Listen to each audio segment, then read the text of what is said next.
तस्वीरें आ रही हैं इस वक्त प्रतिभा पवार जो उनकी पत्नी है, कहा जा रहा है कि वो जरा ज्यादा भावुक हो गई हैं और वो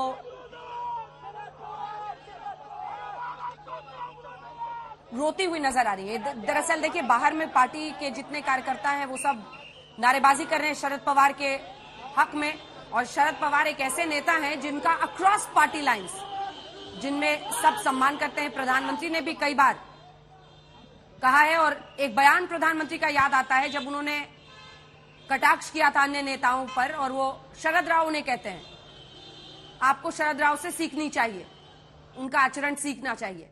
और आज जब आप देख रहे हैं शरद पवार वहां से निकल रहे हैं तो बाहर में बहुत नारेबाजी हो रही है उनकी गाड़ी के इर्द गिर्द, उनकी पत्नी उनके साथ थी, और वो सभी के सभी काफी भावुक होते हुए नजर आ रहे हैं। अगर एनसीपी को देखें, पार्टी के अंदर शरद पवार के और देश भर में उनके रुतबे को देखें, तो एक लगाव और भावनात्मक जुड़ाव जाहिर तौर पर उनकी पार्टी के कार्यकर्ताओं के, तो यहां तक बोला एक महिला सांसद ने वहां पर कि आप ही जन्मदाता है और जन्मदाता कोई नहीं बदल सकता है। तो इससे एहसास होता है कि लोग उनसे कैसे जुड़े हुए हैं। लेकिन अजीत पवार जब ये कहते हैं कि अगर शरद जी ने यह फैसला लिया है तो उनको थोड़ा टाइम दीजिए, हम लोग पार्टी वैसे ही कामकाज चलेगा, वो देखेंगे सब कुछ फैसला उनकी सहमति के साथ ही होगा, ये क्या संकेत है? क्या अजीत पवार को पहले से पता था?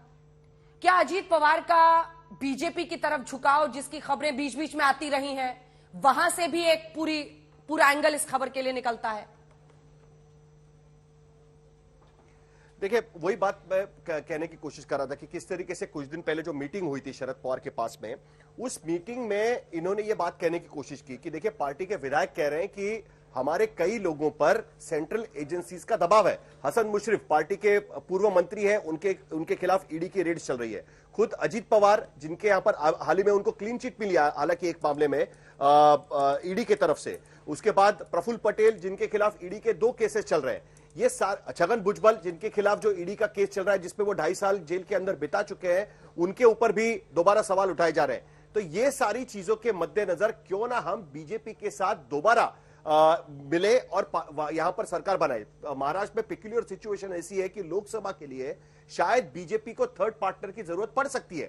अगर बीजेपी को 40% के ऊपर वोट शेयर चाहिए तो ऐसी सिचुएशन में अभी यह मामला हो सकता है, लेकिन उसके लिए शरद पवार की मंजूरी बहुत जरूरी है, वरना पार्टी का कैडर इस बात को एक्सेप्ट नहीं करेगा। उस पर शरद पवार ने साफ शब्दों में कह दिया कि देखिए, जिसको जाना है वो जा सकता है, मैं बीजेपी के साथ गठबंधन नहीं करूंगा। सिर्फ बात यहां तक सीमित नहीं रही, उसके बाद में संजय राउत ने शरद पवार को कोट करते हुए, क्योंकि उसी दिन शरद पवार और उद्धव ठाकरे की मुलाकात हुई, और शरद पवार को कोट करते हुए संजय राउत ने भी यह बयानबाजी शुरू कर दी और उसके बाद मीडिया में यह बातें फैली।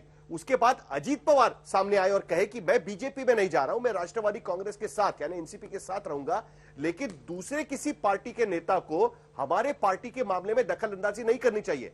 लोग ये सोच रहे हैं कि संजय राउत शरद पवार के कहने पर अजीत पवार को टारगेट कर रहे थे, जो अजीत पवार को नागवार गुजर रहा था, और इसीलिए महाविकास आघाड़ी की जो ज्वाइंट रैलीज पूरे महाराष्ट्र में 8 रैलीज होने वाली है, उसमें से नागपुर की रैली में अजीत पवार ने भाषण करने से मना कर दिया। कल जो मुंबई में रैली हुई, उस रैली में भी अजीत पवार भाषण करने को तैयार नहीं थे। ऐसे में शिवसेना को रिक्वेस्ट करनी पड़ी शरद पवार को, शरद पवार के कहने पर अजीत पवार भाषण करने के लिए खड़े हो गए। ये सारी चीजें देखते हुए शरद पवार को ऐसे लग रहा था कि उनका फैसला महाविकास आघाड़ी के साथ रहने का, उनका फैसला बीजेपी के खिलाफ महागठबंधन महाराष्ट्र में करने का, यह पार्टी के कुछ नेताओं को पसंद नहीं आ रहा है। उसके कई कारण हो सकते हैं। हो सकता है कि उन्हें लगता है कि बीजेपी के साथ पॉलिटिकल प्रोस्पेक्ट्स उनके अच्छे हो सकता है कि सेंट्रल एजेंसीज का जो उन पर दबाव है वो उससे हट जाएगा अगर वो बीजेपी के साथ जाएंगे, कोई भी कारण हो।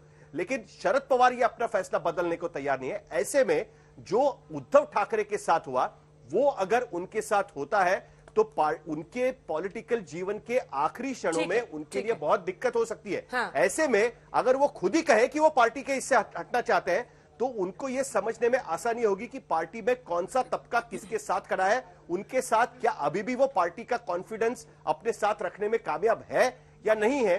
शायद ये टटोलने का वक्त और दिलचस्प बात आज पूरे प्रकरण में हुई है, जब सुप्रिया सुले को भी बोलना था तो खबर ये आ रही है कि सुप्रिया सुले नहीं बोले, ऐसा बेहतर होगा, अजीत पवार ने कहा था।